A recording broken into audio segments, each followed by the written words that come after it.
یہ بہت اچھا آپ کا سوال ہے۔ فار ایگزامپل پاکستان میں جب تھا گریجویٹ تک، تو مجھے جو فیلیور نظر آیا وہ پرائمری ایجوکیشن جو تھی نا، اس میں لرننگ میری زیرو تھی، کیونکہ جب جتنے بھی پرائمری اسکول ہیں گاؤں میں، وہ تو ایک ایم پی ایم این اے کے سفارش پہ پہلے جو تھے ٹیچر بھرتی ہوتے تھے، تو ان کا کام تھا صرف آ کے سبق دینا، اور اس کے بعد اس کا سبق کی نا وہ اصول تکتی تھی وہ لکھانا کہ کتنی اس کے جو مسٹیک کی ہیں اس کے پنش کرنا، کہ میتھ بھی پڑھانی ہوتی ہے، سائنس بھی پڑھانی، ایسا کوئی رجحان نہیں تھا۔ سارے جو سبجیکٹ تھے میں نے میٹرک میں آ کے پڑھے، یار یہ مجھے پڑھنے ہیں، یہ پرابلم سالو کرنے ہیں۔ ایک یہ مجھے بیریئرس جو ہے نا وہ بہت ڈیفیکلٹ لگا۔ دوسرا، میں جب چائنا میں تھا 2020 میں اچانک کرونا آ گیا، تو کرونا جب آیا تو فارنر اسٹوڈنٹ ایسے اپنے اپنے کنٹریز میں بھاگ گئے جیسے نا آپ کوئی چیز پھینگے اور جو برڈس پکھی جو ہیں وہ بھاگ جائیں، ایسے سارے چلے گئے تھے افراتفری میں۔ تو میں نے اپنے پروفیسر کے ساتھ میٹنگ کی، میں نے کہا اس کو کہ مجھے پی ایچ ڈی کرنی ہے اور مجھے ریسرچ کرنی ہے، آپ مجھے یہ بتائیں اس سچویشن میں مجھے کیا کرنا چاہیے۔ اس نے کہا کہ آپ کو میں ایک سجیشن دوں گا، تھوڑی ڈیفیکلٹ ہے، اگر وہ آپ فالو کریں گے تو آپ کو کچھ نہیں ہوگا۔ میں نے کہا بتائیں۔ اس نے کہا آپ اپنی ایکٹیویٹیز محدود کر دو، صرف لیب اور سونے کے لیے روم میں جاؤ، کسی سے بھی بات نہ کرو، صرف لیب۔ اور میں نے 2 سال پورا ایسے ہی کیا، کیونکہ کرونا کی سچویشن چل رہی تھی چائنا میں، ہمارے سامنے ہی لوگ مر رہے تھے، اس کو جو مر رہے تھے نا وہ لاش بھی وہ اپنی کنٹریز میں نہیں بھیجے، وہ مائکرو اوون میں ریڈنگ لگا کے اس کو نا جلا دیتے تھے۔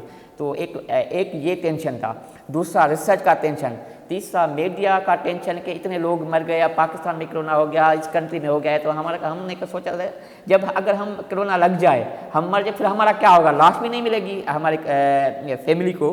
تو یہ اس ٹائم پہ بالکل میں زیرو پہ آ گیا تھا۔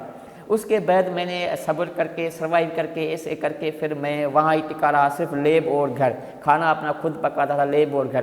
اس بیریئر سے میں نکل آیا 2021 میں، اور اس کا مجھے ریوارڈ جب ملا تب اس نے جیسے ہی میں گریجویٹ ہوا نا، تو جنکشن یونیورسٹی میں آ کے خود مجھے کہا کہ ہم آپ کو as a senior scientist hire کرنا چاہتے ہیں، یہ پیکیج ہے، آپ آنا پسند کرتے ہیں۔ میں نے کہا یار یہ تو میرا ڈیسیجن بہت اچھا تھا، اگر پاکستان چلا جاتا تو میری ڈگری ڈیلے ہو جاتی یا میں ڈسٹریکٹ ہو جاتا۔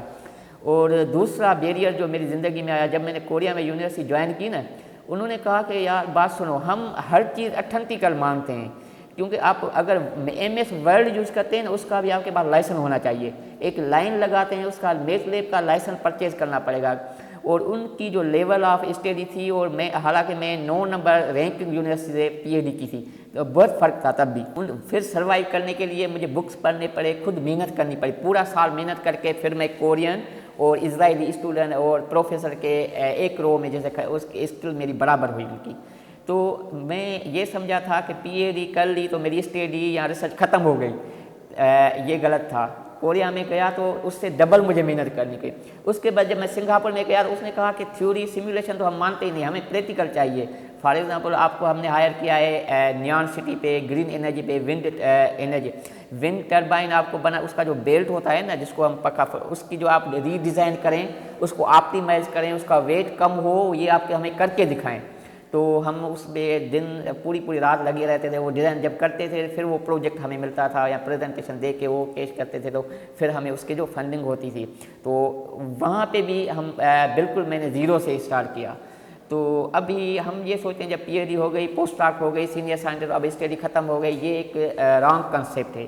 آپ جتنا آگے جائیں گے اتنی محنت ڈبل کرنی پڑے گی۔ اب تو ہمیں بہت اچھا لگنے لگتا ہے۔ فار ایگزامپل جب ہم سنگاپور میں ہوتے تھے تو سیٹرڈے سنڈے کو کسی بیچ پہ یا مرینا بائے ایک پلیس تھی فیمس پلیس، وہاں جانے لگتے تھے، اچانک ہم لیب چلے جاتے تھے۔ بھائی ہم تو گھومنے چل رہے تھے، ہمیں ہیبٹ ہو گئی تھی تو لیب جانا ہے، ریسرچ کرنی ہے، بلڈ میں شامل ہو گیا تھا۔ تو یہ میری کچھ پرابلم اور بیریئرز تھی جو آہستہ آہستہ میں نے صبر کر کے محنت کر کے اور اس سے باہر نکلنے کی کوشش کی۔ اب تک تو میری پبلیکیشن سے ڈبلیو کیٹیگری میں وہ 4 ہیں، جیسے آپ ٹاپ 10 دنیا کے جو جنرل ہیں اس کے ٹاپ 10 جنرل میں، اور جو کانفرنس کل ملا کے میری پبلیکیشن وہ 15 ہیں۔ تو اور 2 سال پوسٹ ڈاک سینئر سائنٹسٹ کا ایکسپیرینس پلس میں لیکچر 5 سال۔ ایکچولی میرا یہ پروگرام کرنے کا مقصد ہی یہی تھا، اس سوال کا جواب دینا، کیونکہ جب مجھے چائنیز اسکالرشپ ملی تھی تو میں تو کالج میں لیکچرر تھا، مجھے تو چائنیز گورنمنٹ نے اسکالرشپ فیکلٹی کو یونیورسٹی میں نہیں ملی تھی۔ تو آپ کو اندازہ ہے کہ for example Harbin Institute of Technology HIT ایک سال میں تقریباً پاکستان کے 30 سے 40 اسٹوڈنٹ اٹھاتی ہے، ایک اسٹوڈنٹ پہ PhD کے 60 سے 70 لاکھ خرچ کرتے ہیں وہ. اس اگر ہم چائنا میں صحیح سے اپلائی کریں نا، اس میں IELTS بھی نہیں ہے، TOEFL بھی نہیں ہے.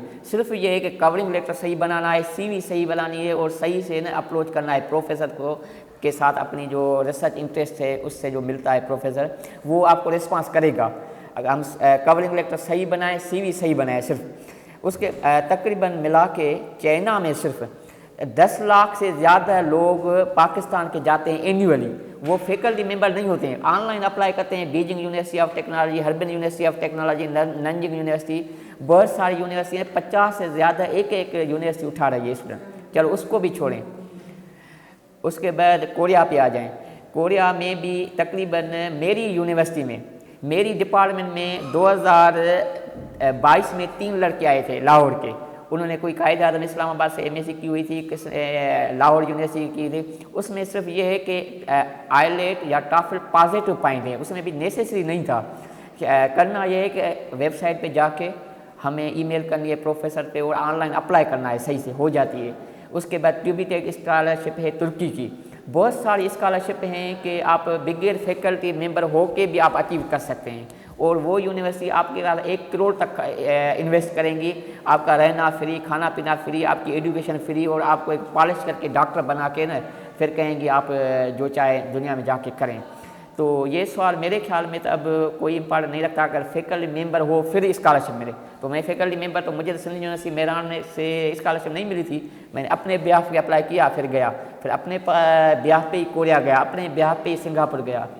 اور میں ایک اور بات بتاؤں کہ فار ایگزامپل ایک دن میں گھوم رہا تھا اس میں سنگاپور میں، تو ایک کپل ملا مجھے، کوئی کاٹھیا واڑی میمن تھا کراچی کا. وہ کہہ رہا تھا کہ ہم ہنی مون منانے آئے ہیں یہاں پہ 20 دن کا ہنی مون. تو میں نے ان کو کہا کہ آپ کا کتنا خرچہ آیا اس پہ؟ تو اس نے کہا سنگاپور میں 1 دن رہنے کا ہمارا خرچہ پاکستانی 1 لاکھ ہے. تو وہاں ڈالر چلتا ہے. تو وہ تو میں شکر ادا کرتا یار، ہمیں تو یہ سارا کچھ فری دے رہے ہیں. یہ ہے ایجوکیشن کا ایفیکٹ. تو آپ محنت کریں، صحیح سے اپلائی کریں، صحیح طریقے سے آپ کی ہو جائے گی. تو ایسے سیکھنے میں 1 2 3 گھنٹہ جس کا کوئی نہیں، اس کی گوگل اور یوٹیوب ہے. آپ یوٹیوب سے سیکھیں کیسے اپلائی کریں، تو آپ کا نا آپ کو مل جائے گا، کہیں نہ کہیں سے آپ کو PhD کا اسکالرشپ مل جائے گا.